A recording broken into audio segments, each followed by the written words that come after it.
Hey, my name's ShawNshawN. I do art on ShawNshawN.co and specials on eBay. Today we're going to review the movie Brightburn. So Brightburn's directed by David Yarovesky. The actors are Elizabeth Banks as Brandon's mother, David Denman as Brandon's father, and Jackson A. Dunn as Brandon, this alien basically. So it's basically the story of Superman, the origin of Superman. He comes from a different planet, lands on the Earth. However, he doesn't have a good nature like Superman. So he has a kind of a normal childhood in the aspect that his parents try to teach him good values and they're good parents. They're trying to have kids, can't have kids, they're infertile. So, when this baby just shows up, they're like, oh, great, we got a kid.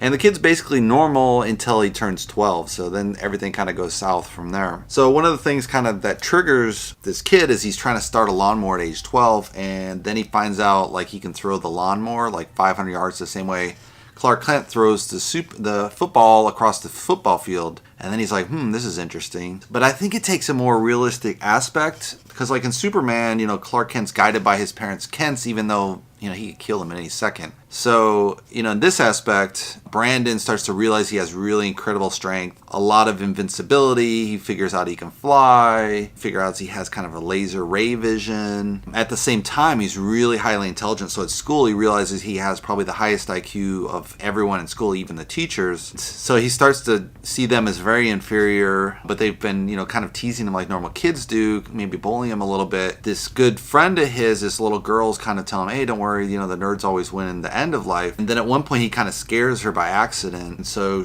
there's this pushing game where they kind of push a kid about and then you're always protected. And then he comes to her to fall and then he's like, I don't want to touch this kid. He freaking is crazy. And he like knocks his head on the ground and the teacher's like, hey, that's not cool. That's not cool. Pick him up, show him we're good kids. And he picks up the hand and he just like crushes her hand, breaks every finger in her bone and actually breaks the whole wrist.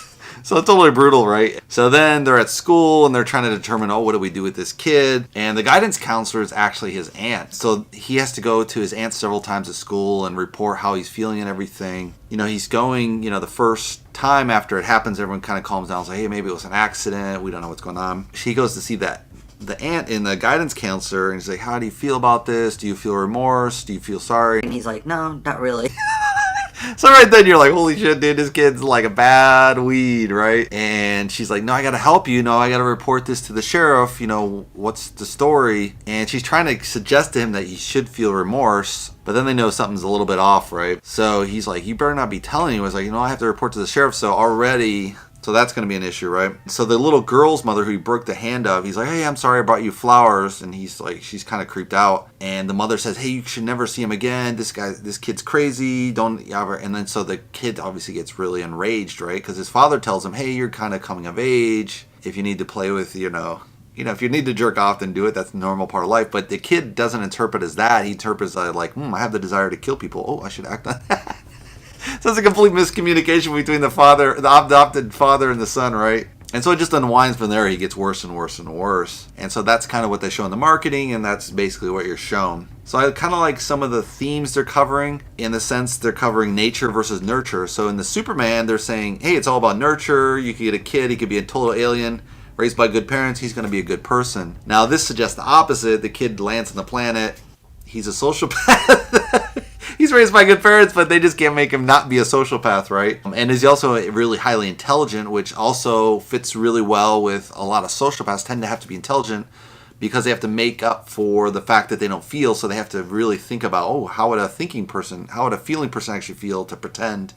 And so he has this kind of intelligence buildup because he's always pretending. And it also deals kind of the theme of when does a mother kind of pull the plug on her son as he does worse and worse thing? Do you call the cops enough? And at first she wants to protect him and says, hey, we're going to guard you. And then in the end of the movie, she realized, no, he's just bad seed. There's nothing I can do. And so that's a really fun topic they're playing with. So you see that character arc in the mother going from this infertile mother. She finds his baby, raises him, and then he slowly goes off thing and she tries to reel him back in and it's just a hopeless cause, right? Same with the father. They're always very protective. They don't want to have guns around the house. Someone gives a gun. So the father thinks he'll take care of the kid on a camping trip and obviously the kid takes care of him. Also with the girl, there's this little girl that's his aunt has to rat him out, so she ends up getting, terrorized by him and as well as her husband, right? But so at that point, so still no one knows what's going on. But it has this really interesting kind of feel to it. Another kind of theme they're covering, I think, is this Alexander the Great kind of theme, in the sense like Alexander came to power in the little kingdom of Alexander, and he was trained by all the great philosophers. I think it was Plato, and he was played by Plato, the other guy. Can't remember his name, but the great Greek philosophers. And so when he got this great training, he just says, I'm going to conquer the world, and he does it, right? And so you see the same kind of themes here with Brandon, in the sense that he's really well educated. He's only 12, but he's still really smart for his age. Superpowers, and he's like, I don't need any more training, you know? And obviously that's false. You really need maybe till your 20s to kind of start getting the morality, you know, correct long-term thinking versus very short-term thinking. So it's interesting that he's kind of jumping the gun at 12. But if you're a sociopath, got a lot of power, you know, Alexander started when he was maybe 14 or 15 or 16, so very young as well. So this isn't too far of a stretch in that kind of a theme. And again, who's going to stop him, you know, as long as he's not found out. And at the end of the film, the only people that kind of know who he is all conspiracy theorists, right? Because they see pictures of a boy flying, and then of course no one believes it. They just think it's a speck in the sky. So they're playing to this kind of UFO sensationalism and paranoia from the 50s, now obviously tied into today's world. Although, you know, maybe aliens visit us one day, who knows. But as the galaxy expands, I kind of find that less and less likely. Considering it's such a challenge to get off the Earth, like why would someone fly across the galaxy, and how would they be radiation proof and all of that kind of things? You know, life doesn't survive well in space. It doesn't even survive on other planets except for our own, in our own galaxy. So how likely is it to go across a huge universe, not land up in a black hole, not get irradiated by some sun?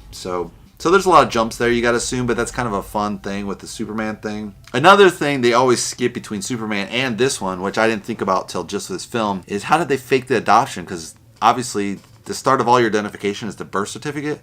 So if you have no birth certificate, you can't get a social security card, you can't get a driver's license, you can't go to school. So, you know, there's no paperwork to document this kid. You might be able to go to school perhaps if you fake some paperwork, but they would have had to fake all the paperwork. Same with Superman, but everyone's always skipped this. It's a slight plot hole that, you know, no one's thought about, but maybe someone has thought about it, but I'm just thinking about it now. I was like, that really doesn't work in a way, but you just roll with it. It's a film. It's fantasy. Another thing is, you know, infertile couple versus a couple, say, with 4 or 5 kids, and they're like, that they had too many kids. Would a couple that had too many kids actually go and adopt this, or would they immediately turn it over to the authorities? And how would have Brandon been differently raised through the foster system, which would have been way worse? Would he have been outed earlier, say when he was 5 or 6, because he'd always be much more bullied in a foster care system perhaps? And you think, you know, would they have been stopped then, because he would have been easily outed, I would say? Of course no one's going to believe a child has that much power, but I think at 12 maybe he has enough sense to kind of hide his superpowers, which he's kind of doing. But yeah, if he was in a foster care system, maybe it turned out even worse than this. I don't know. You know, being a sociopath, it is what it is. You know, the other question on this, between the Superman and this version, Brightburn, kind of the evil Superman, more or less, is how realistic is Superman versus how realistic is Brightburn? In this case, I think Superman's overly optimistic, in the sense they think that the parents can really mold the kid despite him have superpowers. And you know, my thinking is, you know, if you discover you had superpowers at age 12,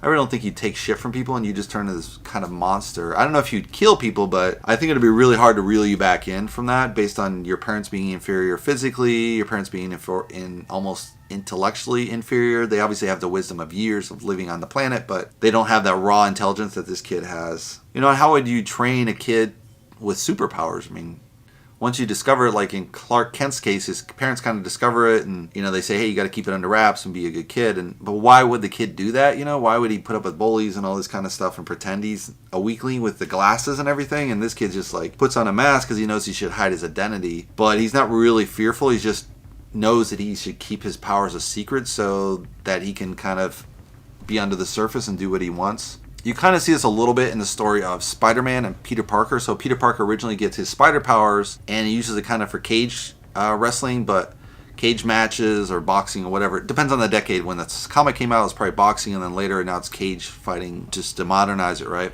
And that's kind of why his uncles gets killed, and that's why it rolls him back into the morality thing, though. But the fact that he's cage fighting, I don't know would he really care about his uncle being all these superpowers? Yeah, if he was a normal kid, but would he be a normal human kid if he wasn't reeled in by other kids to kind of keep him grounded? The ending's really interesting because they kind of leave it open-ended, so you're thinking, oh, are they going to do it like a series of 2 or 3? So I kind of like that ending. It's kind of open-ended. You don't know where it's going to go from there. It could leave it up to a really cool follow-up. Maybe a Brightburn 2. I don't know if there'll be a Brightburn 3. They could if people like it, but I have a feeling because this is a dark nature of the character, people really don't like it when the bad guy beats everyone. It's kind of like, like in the Avengers, people put up with it because there was like 10 films before it or something, right? So it was just like, okay, one film's off and then they rectify it in the final version. So it's kind of a plot twist at the end and they plot twist it back. But here it's like the kid's just going totally sour grapes. No one stops him. All the good people in his life have been put out of their misery. But they were misery, so it's just this terrible scene. So I don't think that's going to sell well, especially outside of the States. It might sell in Europe. I think Europe might kind of have appeal to this, but I think like poor countries like India, up and coming, they're looking for kind of a positive escapism in the film, and I really don't see this as an escapism. So I think, it's probably going to be a challenge in the box office, so they probably won't make 2 or 3 just because of this evil beating good theme. Timing wise, perfect timing, hour and a half, just right at the sweet spot, just enough to kind of get you there. Nothing overwritten, they cover just enough to kind of move the plot along. So I felt that was really well timed. Good editing, doesn't feel too fast paced or too short paced. And yeah, I kind of like the scenes with the parents. The climax of the story is very good there. Overall, I liked it. I think it's a good one, so I recommend it. I don't know if you like terrible ending films, but it's pretty fun. If you want to subscribe to me, you can subscribe below. And hope to see you in the next movie review. Thanks for watching, guys.